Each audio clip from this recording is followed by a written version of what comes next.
Hi everyone, it's Katey. I'm off camera today because I'm not very well and I'm not looking all that pretty, but I did receive something in the mail today that I really wanted to share with you, and that is the Liminal Tarot. This deck has been on my list for a very, very long time. I think it's been on my list for over a year, possibly closer to 2 years. I think it's absolutely incredible, but it is an independently published deck and it's not the cheapest of decks. So I've recently sold a couple of my other more expensive decks and then put that money towards this deck, which I think was a really good decision, and I'm really, really happy. I only ordered it mid last week, I think, and it's Tuesday the following week. I'm not sure exactly which country it ships from. I can't remember.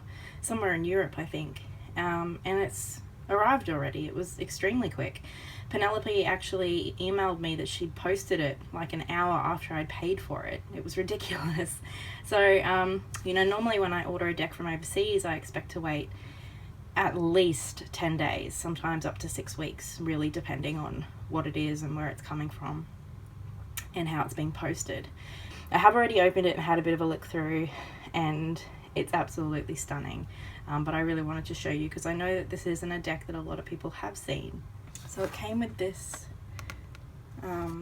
card of Pixie, the illustrator of the Rider-Waite, obviously, and it comes in this really like solid tin with like this lace pattern around it. It's really beautiful, and it came wrapped in this lovely, it feels like cloth almost, but it is paper, and it's really beautiful, with silver stickers on it. So this deck does not come with a book or anything like that. It's just the deck, along with that wonderful tin to store it in, obviously. It is a limited run of 200 decks, and mine is 111, and signed by Penelope or Pen. And this is one of the extra 2 cards, which has a beautiful little message on it, and the other extra card is kind of like the blank card or the happy squirrel card, which is the threshold. So I have read that Penelope based this off the Thoth deck, but what I've read is that it is very much based on the Rider-Waite-Smith symbolism and meanings. It's the artwork that she was inspired by the Thoth tarot. And there is a lot of this movement and interesting kind of line work. It's absolutely gorgeous. It is rather ethereal, and it's just gorgeous. It is rather traditional in a lot of respects, but there's also, quite a lot of differences as well. They're recognizable as the traditional cards, but with their own spin. The Emperor and the Empress both have a dragon. The Hierophant is this beautiful, big, old tree. It actually does have a little face in the tree too. It's just beautiful. The colours in this deck are really lovely. And the Lovers. Another nice thing about this deck, I love that it's his like mind's eye is controlling the dragons pulling the chariot. What I was going to say is one thing that I do really like about this deck is there are people of colour and a bit of diversity in this deck. Justice is renamed Adjustment. Not a huge amount, but it's certainly enough to, that you notice it, and it does make the deck feel so much more well-rounded and inclusive, and to me it just adds depth and meaning to it when it encompasses more than just the white experience. The cards are just absolutely beautiful. So even though Strength is in the order of 11 as we go through it as it was sent to me, the deck, the major arcana isn't numbered, so you can read it however you like. Justice or Strength is 8 or 11. Death is really beautiful. These cards are extra large. a little bit more square, like wider than a traditional tarot deck, and also just larger in general.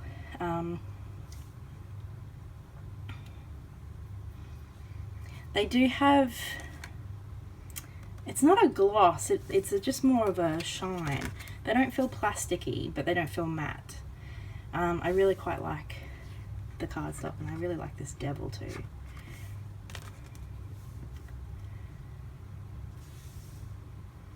It does have a border, and part of me is tempted to trim it off. This star is just glorious.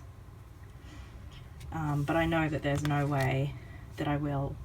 And the moon, and she's stunning, and we have the crustacean still popping up.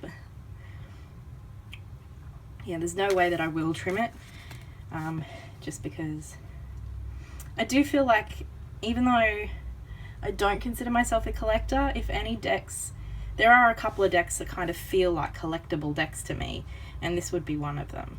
And I just don't feel comfortable chopping up a deck that I really did invest in and is a limited edition and is really a special deck. Judgment's renamed the Angel. That's really beautiful. And the World's renamed the Anima Mundi. This deck just really is absolutely glorious. I adore the artwork. I love this Two of Cups. They're beautiful.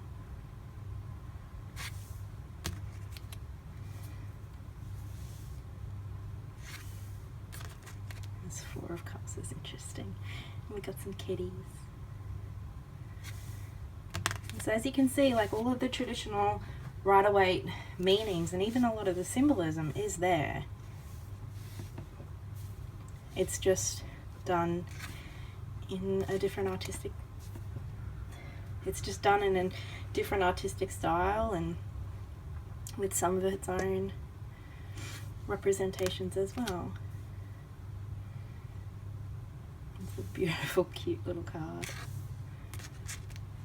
I love that this looks like he's carrying a shovel to me. It looks like the figure has destroyed and buried his own cups and is leaving them.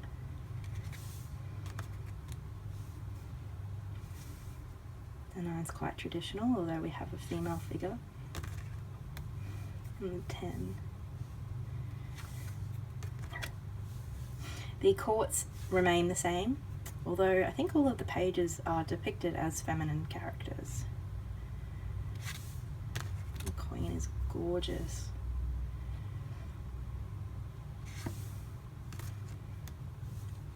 I love that this knight's on a seahorse. Here we have almost like a mermaid sort of figure. Beautiful Ace of Discs.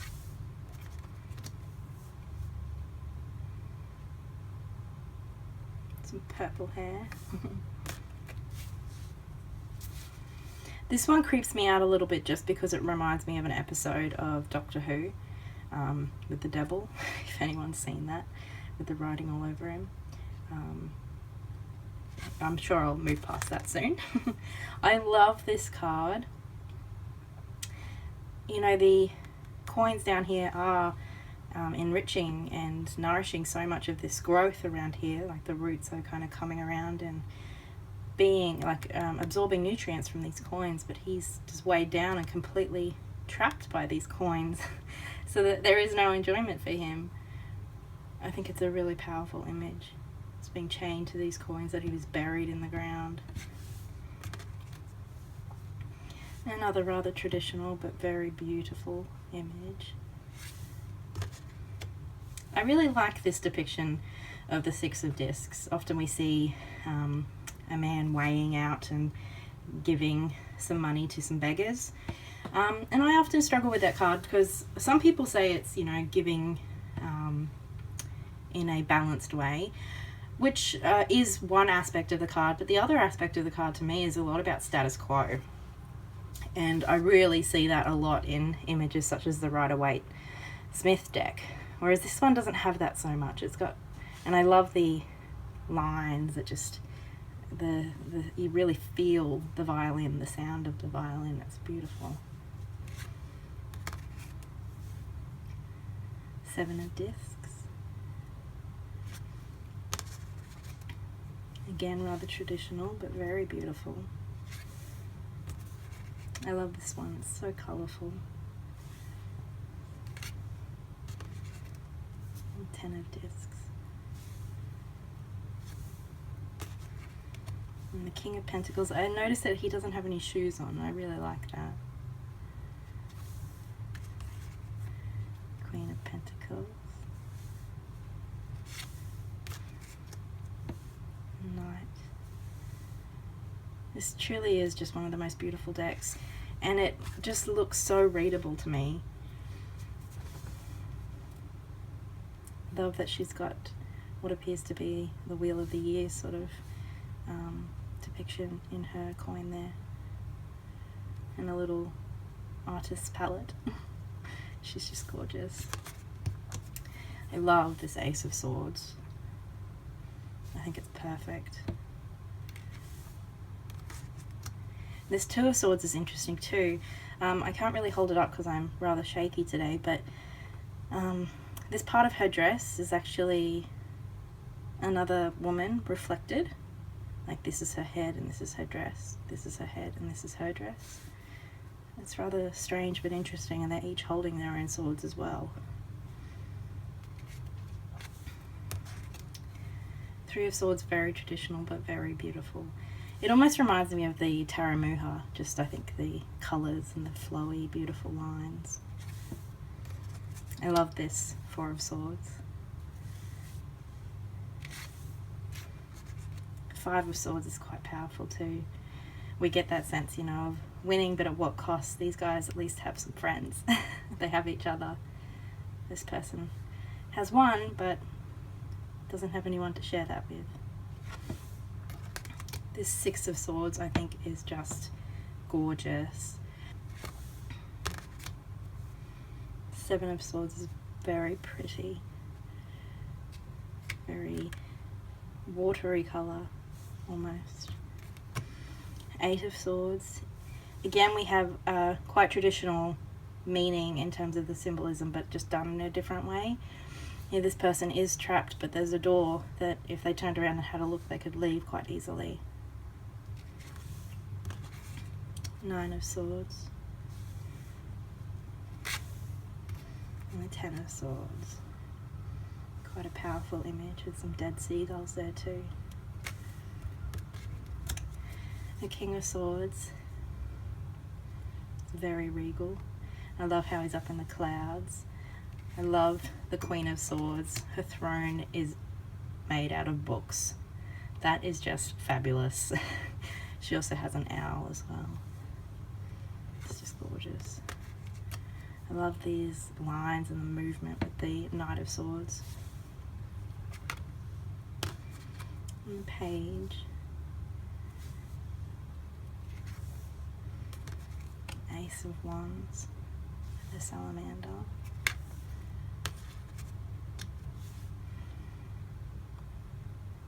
These lines and things are of movement and swirls are throughout this deck, as you've seen, but this one really reminds me of a Van Gogh or something, just how distinct those swirls and lines are. I love that this has been, the ships in this card have been replaced by the balloons. It's really gorgeous. 4 of Wands. Very traditional in a lot of respects there. This one's a very full-on card in all aspects. You know, it's vibrant and lots of clashing colours, and it clashes in all sense of that word. The colours, the people, the patterns. I think it's really well done. It's almost overwhelming to look at, which I think is the point. This is beautiful. And we have a lot of diversity just in this one card, which is incredible to see. I really love the colour, the lighting in this card. It's just beautiful.